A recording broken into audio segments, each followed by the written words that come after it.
Assalamualaikum Baraya, selamat datang kembali di Guru Gembul Channel. Baraya tahu apa persamaan antara PKI dan PKS? ini guyon sebenarnya ya.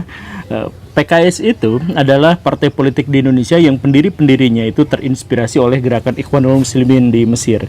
Sedangkan PKI itu adalah partai yang dulu membuat sebuah gerakan yang namanya adalah Ikhwanul Muslimin di Solo. ya sebenarnya nggak ada hubungan apapun sih, sebenarnya hanya nama aja yang sama, tapi di sini menunjukkan bahwa PKI itu sebenarnya memiliki banyak sekali cerita-cerita di sisi lain yang tidak pernah diungkap karena propaganda yang lebih masif terkait dengan kejahatan dan keburukan mereka. Begitu. Nah, terkait dengan sisi religiusitas PKI di mana dia mendirikan Ikhwanul Muslimin itu, kita juga harus melihat tentang bagaimana profil dari pendirinya atau ketuanya, yaitu DN Aidit, Dipa Nusantara Aidit. Karena kita akan menemukan banyak sekali sisi-sisi yang unik yang jarang sekali diungkap oleh sejarah. Di episode ini kita ungkap sisi itu. Jadi ayo kita mulai.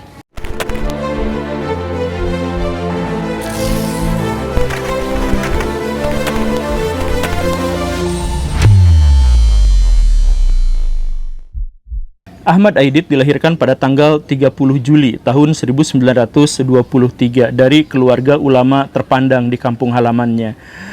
Ayahnya namanya adalah Abdullah Aidit, seorang tokoh terkemuka dari Muhammadiyah. Dan dia juga sempat mendirikan beberapa organisasi dan beberapa lembaga kajian keislaman untuk warga sekitar di situ.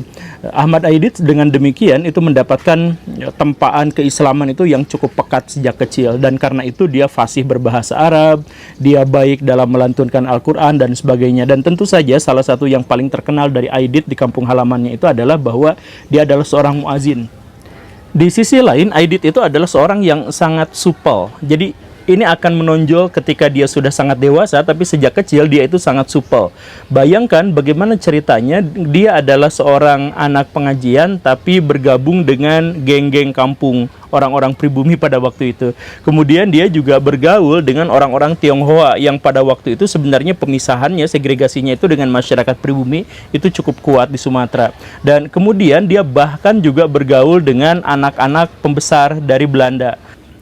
Berbekal kemampuan dia yang ahli dalam bergaul itu, Aidit kemudian memutuskan untuk pindah ke Jakarta pada tahun 1940-an. Tetapi sebelumnya dia melakukan dua hal. Yang pertama, dia hatamkan dulu Quran di depan keluarganya dan kemudian selamatan dan sebagainya. Dan yang kedua, dia ganti nama, minta izin sama ayahnya untuk ganti nama dari Ahmad Aidit berubah menjadi Dipa Nusantara Aidit atau DN Aidit. Kenapa namanya diganti menjadi Dipa Nusantara Aidit? Apakah dia pada waktu itu sudah menjadi komunis sehingga dia menghilangkan label Islam dalam namanya? Ya enggak juga, pada waktu itu dia masih sangat lekat dengan keislaman. Dia ganti nama itu karena dia terinspirasi oleh Pangeran Diponegoro, dan dia berhasrat untuk mengungguli Pangeran Diponegoro dengan cara menjadi Diponegoro versi Nusantaranya dalam ruang lingkup yang lebih besar. Jadi namanya Dipo Nusantara atau Dipa Nusantara gitu. Jadi DN Aidit itu seperti itu. Ketika dia kemudian datang ke Jakarta, dia pada waktu itu masih remaja lah ya, masih menjelang dewasa awal. Dia langsung masuk ke dalam lingkaran terdalam orang-orang pejuang kemerdekaan, termasuk di dalamnya adalah Soekarno, Hatta, Ahmad Subarjo, dan Hairul Saleh dan sebagainya. Dia masuk ke dalam wilayah lingkaran itu. Kenapa seperti itu? Karena pada waktu itu Soekarno-Hatta tentu saja bukan pejabat, bukan siapa-siapa dalam artian dia masih bergaul dengan masyarakat dan sebagainya. Dan ketika ada orang yang mau masuk ke dalam lingkaran terdalam pejuang kemerdekaan, dia cukup menjadi kutu buku, dia cukup menjadi sangat revolusioner, dia cukup untuk menjadi seorang pembangkang, maka dia pasti masuk lingkaran itu. Begitu. Dan Aidit itu kutu buku. Dan Aidit itu revolusioner, Aidit itu pembangkang, dan karena itu dia gampang sekali untuk masuk ke dalam lingkaran orang-orang yang ingin memperjuangkan kemerdekaan Indonesia. Walaupun pada waktu itu usianya terpaut satu generasi dibandingkan Soekarno-Hatta dan teman-teman dan sebagainya. Nah, cuman sayangnya disinilah ironinya, Aidit itu berkenalan dengan komunisme.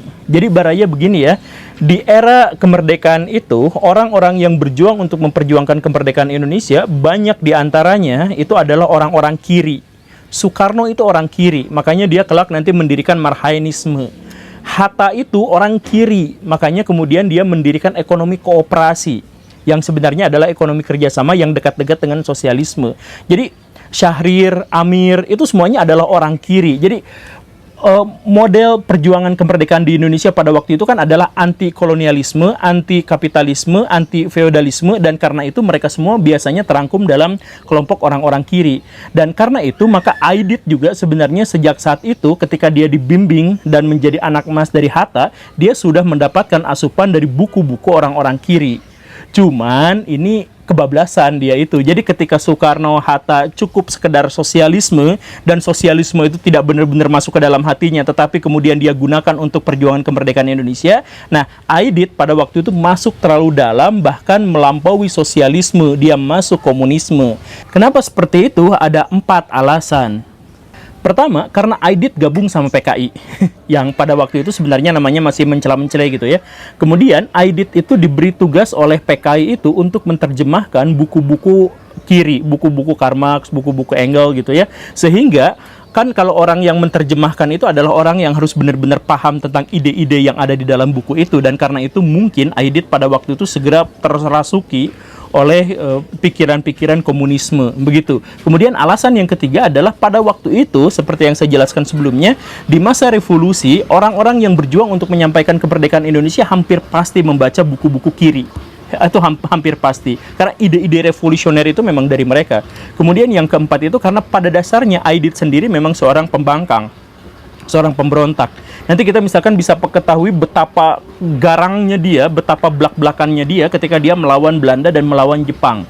Jadi misalkan ketika dia masuk ke Putera, oleh Muhammad Hatta dimasukkan ke sana, dia itu adalah orang yang paling membangkang terhadap keputusan-keputusan Jepang. Jadi Jepang, ayo kita toiso gitu.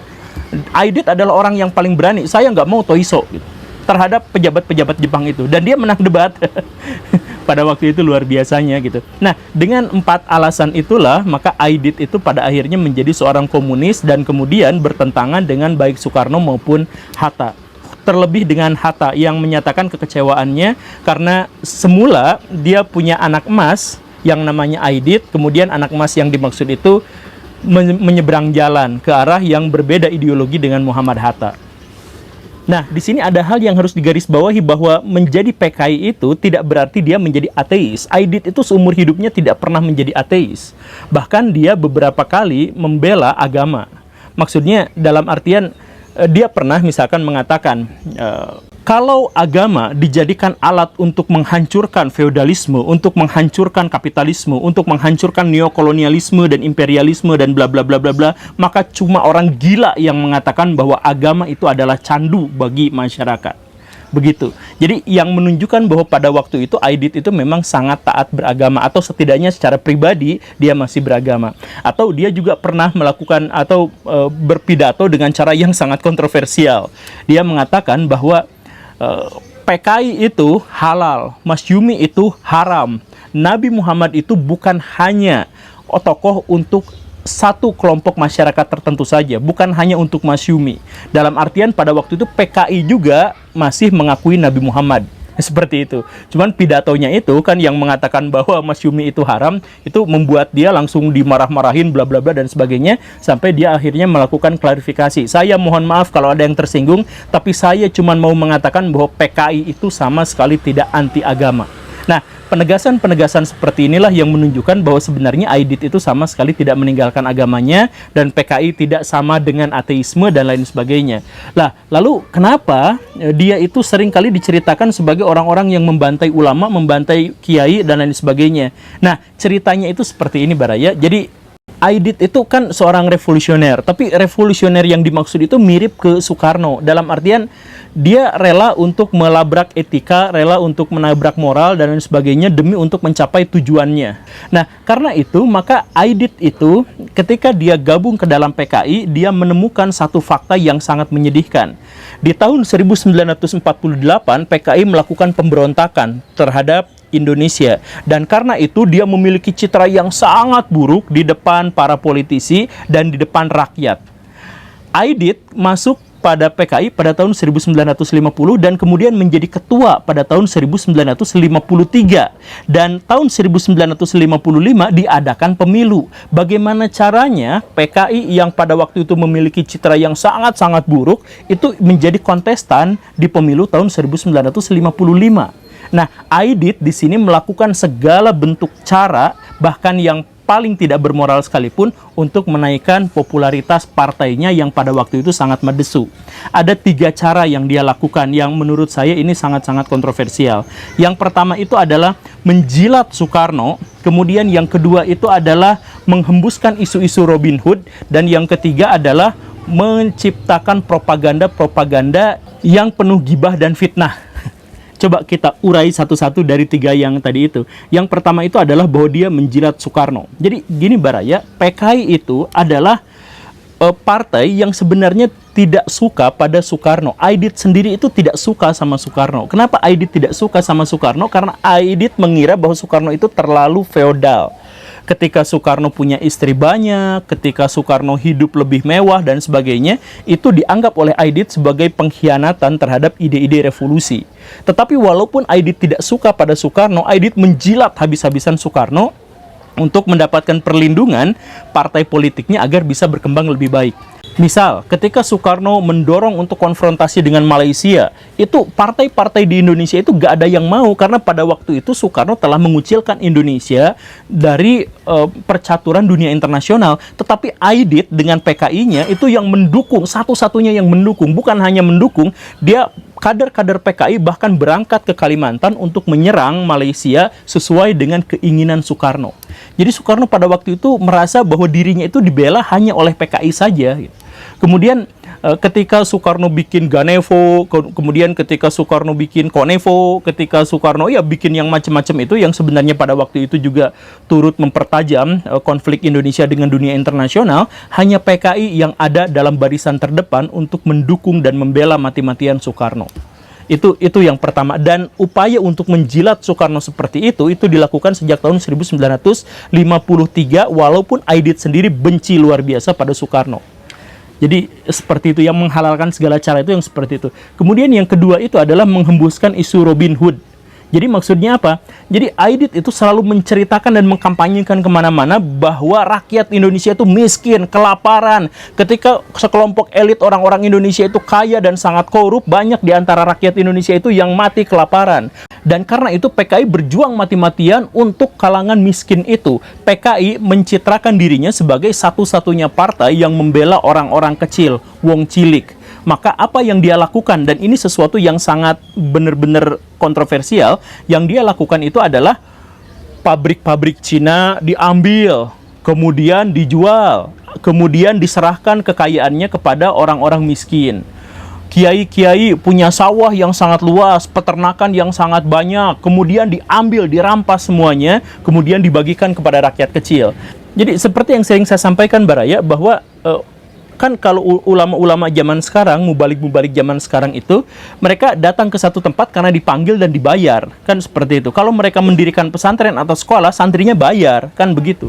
Nah, kalau ulama-ulama zaman dulu itu gak bayar ke mereka, itu mereka sudah sejak awal kaya raya, mereka bisa pergi berhaji karena kaya raya. Nah, setelah kaya raya, mereka punya banyak sawah, punya banyak peternakan, dan banyak industri yang mereka miliki. Nah, kemudian ketika ada santri yang mondok, yang nyantri ke sana, mereka gak bayar, tapi mereka mengelola bersama-sama aset-aset yang dimiliki oleh kiai-kiainya, kan begitu ceritanya zaman dulu tuh seperti itu. Nah, oleh PKI itu tanahnya itu dirampas, pabriknya dirampas, peternakannya diambil, kemudian dibagi-bagikan kepada rakyat miskin.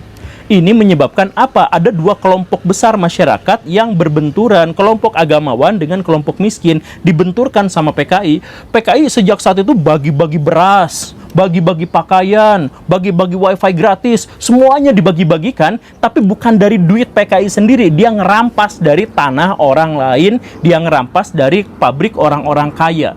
Makanya dia kemudian pidato kemana-mana.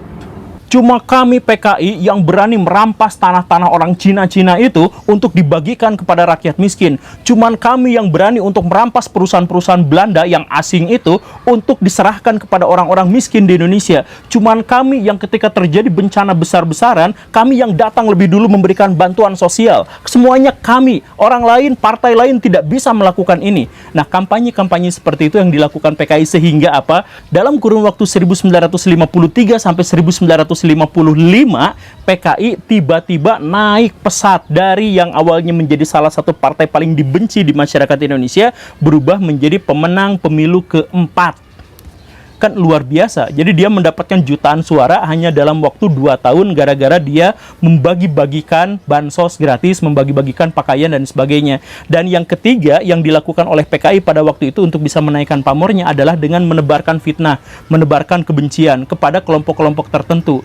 Jadi misalkan kelompok tertentu dikatain bahwa ini kontra revolusi, kelompok masyarakat tertentu setan desa, ini jadi bikin seperti itu. Dan PKI itu kan kebanyakan pendukungnya adalah fakir miskin, seperti yang dijelaskan tadi itu. Maka kebanyakan dari mereka itu pengangguran.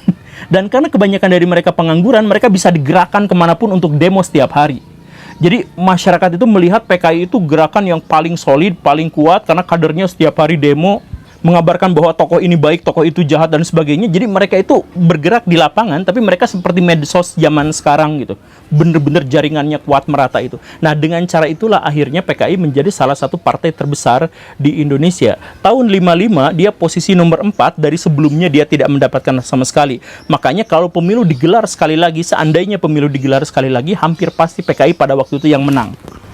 Nah, tetapi akhirnya bagaimanapun kita mengetahui bahwa tahun 1965 PKI boro-boro menang pemilu yang tidak pernah dilaksanakan, PKI justru malah dihancurkan. Kenapa seperti itu? PKI pada waktu itu mabuk kemenangan, sadar bahwa dirinya sudah terlalu besar, menjadi partai politik paling kuat, paling solid, paling revolusioner dan sebagainya, dan menjadi partai politik terkuat, partai politik komunis terkuat di dunia nomor 3 pada waktu itu.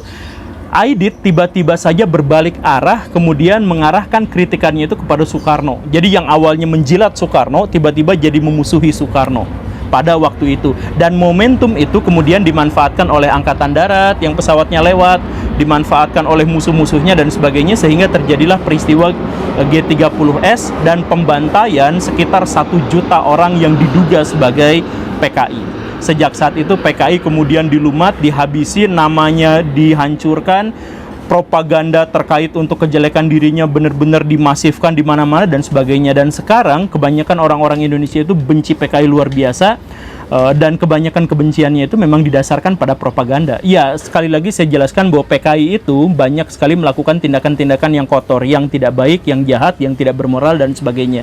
Tapi kebencian kita terhadap PKI sekarang itu sebenarnya adalah kebencian yang irasional karena merupakan hasil dari propaganda dari pemerintahan Orde Baru. Begitu. Kalau misalkan kita lihat sisi lain yang tadi itu, sebenarnya ketika Aidit ditangkap dan kemudian meninggal, dibunuh dengan cara entah bagaimana ceritanya, karena jenazahnya juga tidak pernah ketahuan. Ada yang bilang bahwa Aidit itu dibunuh dengan cara dibom, ada yang mengatakan bahwa Aidit itu dibunuh kemudian dimasukkan ke dalam sumur dan sebagainya. Tapi apapun itu, pada waktu itu ayahnya yang pada waktu itu masih hidup, yang masih seorang ulama besar, itu nangis habis-habisan karena Aiditnya kemudian dihabisi, kemudian adik-adiknya yang sebenarnya tidak terlibat dengan PKI dan sebagainya itu diburu oleh tentara. Ada yang kemudian dimasukkan ke dalam penjara, ada yang kemudian ke luar negeri dan tidak kembali lagi dan sebagainya. Melihat kondisi seperti itu, bayangkan kalau Baraya menjadi seorang ayah, awalnya membanggakan anak-anaknya yang sangat luar biasa, sangat sukses, kemudian jatuh seperti itu. Ya, ayahnya yang ulama besar itu akhirnya depresi dan meninggal dunia 3 tahun setelah Aidit ditembak, dieksekusi. Oke, Baraya itu saja ya. Semoga bermanfaat. Terima kasih karena sudah menyimak. Saya Guru Gembul. Assalamualaikum warahmatullahi wabarakatuh.